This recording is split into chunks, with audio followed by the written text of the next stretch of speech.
মাটিতে 3 রকমের গাছ লাগানো আছে। একটা উচ্ছে গাছ, একটা মিষ্টি কুমড়োর গাছ, একটা লঙ্কার গাছ। একই পুকুর থেকে জল তুলে গাছের গোড়াতে দেওয়া হচ্ছে। 3টে গাছে যখন ফল ফললো, 3টে ফল 3 রকমের। কুমড়োটা মিষ্টি, উচ্ছেটা তিতো, লঙ্কাটা ঝাল। তাহলে মাটিটাও একই, জলও একই, যে ব্যক্তি গাছে জল দিচ্ছে সেও একই। তাহলে 3টে গাছের ফলের স্বাদ 3 রকম কেন হবে? একই রকম তো হবে। তিতো যদি হয় সবগুলোই তিতো, মিষ্টি যদি হয় তো সবগুলোই মিষ্টি। 3টে গাছের কর্ম 3 রকম। জগতে সকলেই মা হচ্ছে, একই সিঁদুর সকলেই পড়ছে, একই সন্তানের জন্ম সকলেই দিচ্ছে, সকলেই বিবাহ করেছে। সন্তান জন্ম দেওয়ার যে নীতি পদ্ধতি সকলেই একই রকম পদ্ধতি গ্রহণ করছে। তাহলে কারোর ছেলেটা সাধু, কারোরটা চোর কেন?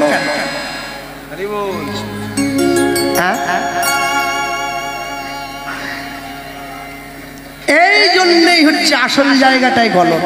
কি গলদ? আস্তে কথা। যে যেমন কর্ম করে আসিয়া এই চরাচরে, কর্ম অনুযায়ী ফল লয়। পাইয়া মনুষ্য জন্ম, জীব যদি করে পশু কর্ম, পশুজনী হইবে নিশ্চয়।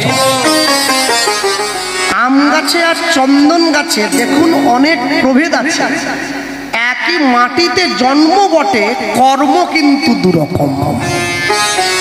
মাটিটা এক, দুটো গাছের কর্ম দুরকম। কেন জানেন? মুর্শিদাবাদ টাবারের দিকে আমরা কীর্তনে গেলে দেখি, ওখানে আমের বাগান আছে তো বড় বড়। ওই আমে না পোকা লেগে যায়, মুকুলে আমটা নষ্ট করে দেয়। বাগানের মালিকরা বাগানের পাশে পাশে একটা গাছ লাগিয়ে রাখে, ওকে মাকাল ফলের গাছ বলে। যে ফলটা থেকে মহুলের রস তৈরি হয়, যা খেলে নেশা হয়। তাহলে আমরা কহিছে, শুনো হে মাকাল ভাই, আছিনু বনের মধ্যে সমান সবাই। তুমিও ফল, আমিও ফল। হাওয়া ধরে দিলে তুমি এসে আমার গায়ে ধাক্কা দাও, আমি গিয়ে তোমার গায়ে পড়ি। কিন্তু মানুষ লইয়া এলো আপনার রুচি, মূল্যভেদ ঘুচে গেল, সাম্য গেল টুটি। মানুষ রুচি এনেছে, তোমারটা 20 টাকা কিলো, আমারটা 200 টাকা কিলো। এ দোস্ত তুমি আমাকে দেবে না, মানুষকে গিয়ে বলো। আশ্চর্য কি জানেন? পৃথিবীতে সকলেই চায় আমি ভালো কর্ম করে ভালো জায়গায় দাঁড়াই, কিন্তু চাইলে হবে না। লটারির টিকিট যারা কাটছে তারা সকলেই চায় আমার 1 কোটি করে লেগে যাক। অন্তত 1 কোটি না লাগলেও 50 লাখ লাগুক, তবু একটা কাটছে সবাই। পাবে যে কোনো একজন। কেন? কে পাবে না? পাবে সেই ওপর থেকে যার মাপানো আছে, যার ভাগ্য সুপ্রসন্ন। পুরো দোকানের টিকিট কেটে নিলেও আপনার যে লাগবে এ গ্যারেন্টি দেওয়া যায় না। সব টিকিট বিক্রি হয়ে গেছে, শেষে একটা টিকিট পড়ে আছে, ওতেই 1 কোটি আছে।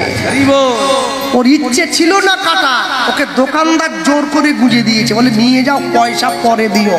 দেখলো ওটাতেই 1 কোটি টাকা রাখা আছে। মানুষের জীবনের ইচ্ছে অনেক, আপন ইচ্ছায় জীব কোটি বাঞ্ছা করে, ঈশ্বর পুরাইলে জীবের বাঞ্ছা তবে পুরে। আমার জীবনের ইচ্ছা অনেক, ভালো পড়াশুনো করব, ভালো চাকরি করব, বড় গাড়ি কিনব, দামি বাড়ি করব। ইচ্ছে থাকলেই হবে না। অনেকে বলে পরিশ্রম নাকি সফলতার মূল মন্ত্র, পরিশ্রম করলে জীবনে সফল হওয়া যায়। আচ্ছা বলুন তো, একটা গাধা সারা জীবন ধরে চিনি বস্তা বয়ে বেড়ালো মালিকের, হ্যাঁ, চিনির গোডাউন থেকে ভুসিমাল দোকান পর্যন্ত বয়ে নিয়ে যাচ্ছে পিঠে করে বস্তা। মালিক ওকে কোনোদিন 1 চামচ চিনি দিয়ে একটু শরবত বানিয়ে বলে না, একটু খাওয়া দেখিনি, কিরকম স্বাদটা দেখ। ও জীবনে যত পরিশ্রম করুক ও সফল হতে পারবে না। ঘোড়া সারা জীবন ছুটে যায়, কোনোদিন লক্ষ্যে পৌঁছাতে পারে না। মালিক ওকে যে লক্ষ্যটা দিয়ে দিয়েছে ওই পর্যন্ত গিয়ে ও দাঁড়িয়ে পড়বে। কিন্তু মানুষের জীবনের লক্ষ্য নির্ধারণ করা নেই। আপনি যতদূর পারেন ছুটতে পারেন, যদি লক্ষ্যটা সঠিক হয় তবে। অন্ধকারে ঢিল ছুঁড়লে শত্রুকে বিনাশ করা যায় না। অন্ধকারে অস্ত্র ছুঁড়ে যে শত্রুকে বিনাশ করতে পারে সেই তো অর্জুন, সেই তো সব্যসাচী, সেই তো দিশানর। তাহলে তো সকলে অর্জুন হয়ে যেত। আপনি কতটা শিক্ষা অর্জন করেছেন এটা বিচার্য নয়, জীবনের শেষে বিচার্য আপনি কার কাছ থেকে শিক্ষাটা অর্জন করেছেন। দুর্যোধন শিক্ষা অর্জন করে শকুনির কাছ থেকে, যুধিষ্ঠির শিক্ষা অর্জন করে কৃষ্ণের কাছ থেকে। কি শিখেছে এটা বড় নয়, কে শেখাচ্ছে এইটা বড়। দুর্যোধনকে কে শেখায়? শকুনি। ও জীবনে ভালো শিক্ষা দেবে না, ও লোকটাই খারাপ। যুধিষ্ঠিরকে কে শেখায়? ভগবান কৃষ্ণ। যা শিক্ষা অর্জন করছে ওটা বড় নয়, লোকটা ভালো। সাধু সঙ্গ, সাধু সঙ্গ সর্বশাস্ত্রে কয় লব মাত্র, সাধু সঙ্গ কৃষ্ণ ভক্তি প্রেম হয়। কেউ যদি সাধু সঙ্গ নাও করতে পারে, সে যদি সতের সঙ্গও করে, এতেও তার কল্যাণ হবে। সতের লোহা বওয়া ভালো, অসতের সোনা বওয়া ভালো নয়। কেন জানেন? যে ব্যক্তি সকাল থেকে সন্ধে পর্যন্ত মাথার কাম পায়ে ফেলে 100 টাকা উপার্জন করে, সেই পয়সার মূল্য আর যে ব্যক্তি লোক ঠকিয়ে 1 ঘন্টার মধ্যে 1 কোটি টাকা রোজগার করে, দুটো পয়সার মূল্য কোনোদিন এক হয় না। দুটো পয়সার অনেক তফাৎ আছে। কেন? আমরাও জানি, সকলেই জানি, আমরা যারা এসেছি কেউ কিছু নিয়ে যেতে পারবো না। তাহলে এখানে আজরাচ্ছি কেন? বলে আমি নিয়ে যেতে না পারি, আমার সংসারের যেন কষ্ট না হয়। যে সংসারে আমি আছি তারা যেন সকলে সুখে থাকতে পারে, তারা যেন সকলে ভালো থাকতে পারে, এই জন্যই আমাকে পাঠানো হয়েছে। কাল রূপে সংসারেতে পক্ষবাসা করে, ফল রূপে পুত্র কন্যা ডাল ভাঙি পড়ে। সংসার আমার আসার আগে থেকে ছিল, আমি চলে যাওয়ার পরেও সংসার থেকে যাবে। মাঝখানে আমার কর্তব্য আমাকে করে যেতে হবে।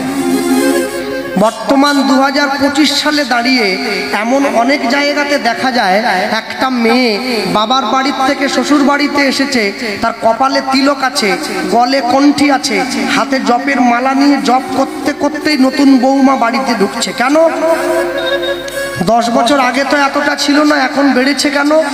যে বাবার বাড়ি ছেড়ে শ্বশুর বাড়িতে আসছে, সে জানে একদিন আমাকে এই বাড়িটা ছেড়েও চলে যেতে হবে। কিন্তু যেটা আমি ধরে নিয়েছি এটা কোনোদিন ছাড়তে হবে না, এ আমাকে ধরে থাকবে। আমার সকলে আমাকে পিছনে ফেলে দেবে, সকলে এগিয়ে চলে যাবে। যেদিন আমার দেওয়ালে পিঠ থেকে যাবে, সংসারে অশান্তির হাত থেকে যদি কেউ বাঁচতে চায়, সে যাই পদ্ধতি অবলম্বন করুক, যাই কিছু করুক, ঈশ্বরের নাম ছাড়া, ঈশ্বরের সাধন ভজন ছাড়া তার পক্ষে শান্তি লাভ করা কোনো মতেই সম্ভব হবে না। কেন? তাই যদি হতো 1 কোটি টাকা দিয়ে যে গাড়ি কিনেছে, সেই গাড়িটা রাস্তায় এরকম করতো না। সে তো কিনেছে আরামে বসে যাবে বলে। আপনি গাড়িটা দামি কিনলে কি হবে? রাস্তাটা দামি নয়, ওটা এই পড়ছে এই উঠছে, এই পড়ছে এই উঠছে। আগে রাস্তাটাকে দামি করতে হয়। রাস্তা যদি মসৃণ হয়, রিক্সাতে বসলেও জার্কিং হয় না, এমনি চলে যায়। আর রাস্তা যদি ইট বেরিয়ে থাকে, আপনি যত দামি গাড়ি কিনুন, ও আপনাকে কষ্ট দেবে, কোমরে ব্যথা করে দেবে। জীবনের রাস্তাটা কোনোদিনই মসৃণ নয়, এটা নিয়মই আছে উঁচু নিচু। হ্যাঁ, আপনি বিরাট বড় বাড়ি করলেন বলে আপনি শান্তি পেয়ে যাবেন না। মানুষ পয়সা দিয়ে বাড়ি করতে পারে, শান্তি কিনতে পারে না। পয়সা দিয়ে পালঙ্ক কিনতে পারে, ঘুম কিনতে পারে না। পয়সা দিয়ে বই কিনতে পারে, বিদ্যা কিনতে পারে না। পয়সা দিয়ে সোনার গহনা কিনতে পারে, দৈহিক সৌন্দর্য কিনতে পারে না। পয়সা দিয়ে ঘড়ি কিনতে পারে, সময় কিনতে পারে না। পয়সা দিয়ে জামা কাপড় কিনতে পারে, মনুষ্যত্ব কিনতে পারে না। ওটা অর্জন করে নিতে হয়। আপনি জগতে যাই কিছু করুন না কেন, কত দামি জামা পরে আছেন এটা বিচার্য নয়। জামার আড়ালে যে শরীরটাকে ঢাকা দিয়ে রেখেছেন, সেই শরীরের মধ্যে যে মন আছে, এই মনটার বিবেক কতখানি, এইটা বিচার্য, এইটা বিচার্য। আমি আমার বাবাকে জানতে চেয়েছিলাম, বাবা ভক্ত হতে গেলে কি করতে হয়? আমার বাবা বললেন, ভক্ত হতে গেলে ভদ্র হতে হয়। বললাম কি করে বুঝবো ভদ্র হয়েছি? একটা ভালো কাপড় জামা পরে নেবো, একটা ভালো ঘড়ি পরবো, চোখের চশমা দেই, একটা বুট পরি, পকেটে টাকা রাখি। বলে না, এটা ভদ্রতার পরিচয় নয়। তাহলে কোনটা ভদ্রতার পরিচয়? যেদিন তুমি দেখবে তুমি রাস্তা দিয়ে চলে যাচ্ছ, লোকে তোমাকে নানা রকম ছোটখাটো কটু ভাষা বলে তোমাকে নিন্দে করছে, সকলার নিন্দে শোনার পরেও যদি তোমার মনে কোনো রাগ, হিংসা, অভিমান, অহংকার না জন্মায়, তুমি জানবে তুমি ভদ্রতার প্রথম সিঁড়িটা পার হয়ে চলে গেলে। জীবনের প্রথম লক্ষ্য, আপনি কারো কথায় কান দেবেন না, নিজের লক্ষ্যে স্থির থাকুন। একটা দলে যদি 100টা হরিণ থাকে, চিতাবাঘ যে হরিণটাকে তাড়া করে শুধু তার পিছনেই ছুটে যায়, বাকিগুলোকে নয়। বাকিগুলো যদি পাশ দিয়ে হেঁটেও বেড়ায়, বাঘটা ওর পিছনে ছোটে না, যাকে লক্ষ্য করেছে ওর পিছনেই ছুটে যায়, তবেই লক্ষ্য পূরণ হয়, না হলে হয় না। আপনি জীবনে পড়াশোনা করুন, চাকরি করুন, ভক্তিপথে থাকুন, সংসারে থাকুন, কৃষ্ণ ভজন করুন, হিন্দি গানের গায়ক হন, আধুনিক গানের গায়ক হন, কীর্তন গানের গায়ক হন, যাই হয়, লক্ষ্যটা রাখতে হবে ওই বস্তুটার দিকে। দেখবেন লক্ষ্যে আপনি পৌঁছেই যাবেন। কিন্তু লক্ষ্য যদি টলমল হয়ে যায়, তাহলে কিন্তু জীবনের বিপদ সমূহ নেমে আসতে বাধ্য হয়। কেন জানেন? দ্রোণাচার্য অর্জুনকে বলছে, কি দেখতে পাচ্ছ? গুরুদেব, বিরাট বড় একটা গাছ, গাছের মধ্যে মোটা একটা ডাল, সেই ডালে অনেক পাতা, তার মধ্যে একটা পাখি। গুরুদেব বলছে, লক্ষ্য স্থির হয় নাই, ভালো করে দেখো। অর্জুন আরো ভালো করে দেখছে। এবারে কি দেখছো অর্জুন? গুরুদেব, গাছ নেই, শুধু ডাল, অনেক লতা পাতা, তার মধ্যে একটা পাখি। বলে এখনো লক্ষ্য স্থির হয় নাই, আরো ভালো করে দেখো। এরপরে গুরুদেব বলছে, অর্জুন কি দেখতে পাচ্ছ? গুরুদেব, ডাল নেই, শুধু লতা পাতা আছে, তার মধ্যে একটা পাখি। বলে এখনো স্থির হয় নাই, আরো দেখো। অর্জুন আরো ভালো করে দেখছে। দ্রোণাচার্য বলছে, অর্জুন এবারে কি দেখছো? বলে গুরুদেব, লতা পাতাও নাই, শুধু একটা পাখি। বলে এখনো লক্ষ্য স্থির হয় নাই, আরো মন দিয়ে দেখো। এরপরে দ্রোণাচার্য বলছে, অর্জুন কি দেখতে পাচ্ছ? বলে গুরুদেব, গাছও নাই, ডালও নাই, লতা পাতাও নাই, পাখিও নাই, শুধু একটা পাখির চোখ। বলে এইবারে তীরটা চালাও। লক্ষ্যটা হতে হবে ওই রকম, তবে তো লক্ষ্য বস্তু ভেদ হবে, না হলে ভেদ হবে কি করে? আমার কথায় একটু দুঃখ পাবেন না যারা জ্ঞানী গুণীজন বসে আছেন। একটা ছেলে একটা মেয়ের কাছ থেকে জড়জাগতিক ভালোবাসা পাওয়ার জন্যে 2 বছর ডায়মন্ড হারবার কপারহাটের মোড়ে, রাস্তার মোড়ে দাঁড়িয়ে রয়েছে।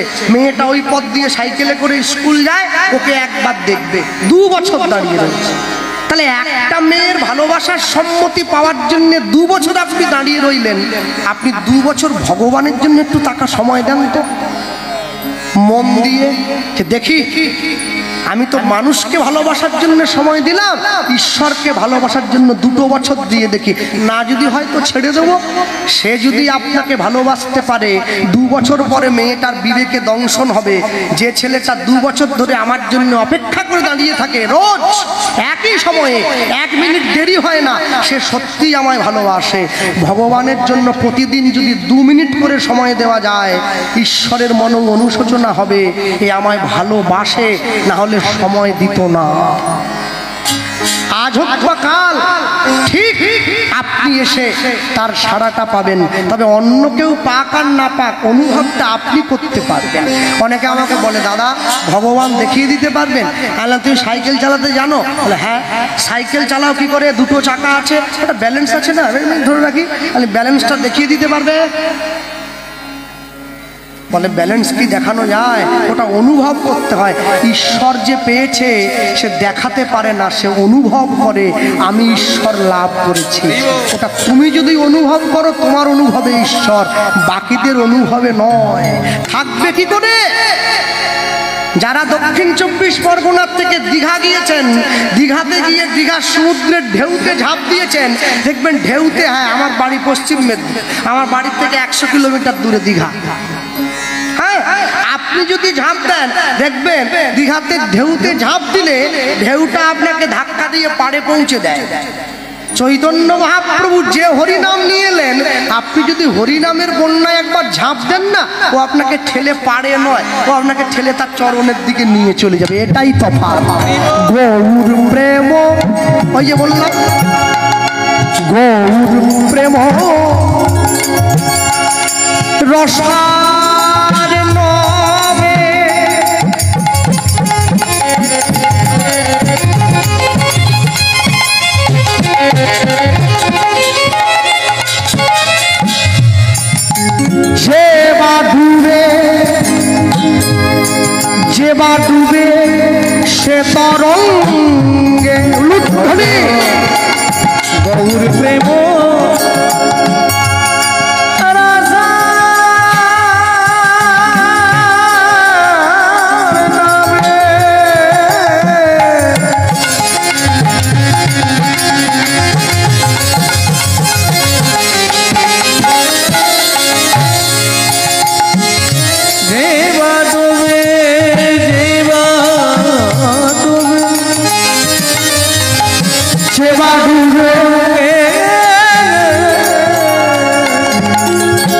সে রাধা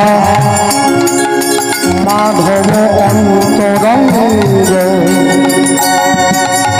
সে রাধা মাধব অন্তরঙ্গ সে রাধা মাধব অন্তরঙ্গ হে রাধা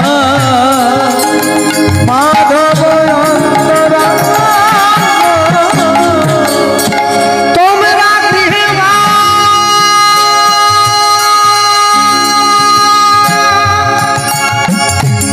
বনেতে থাকো হা গৌরাঙ্গ বলে রাখো তোমরা গৃহে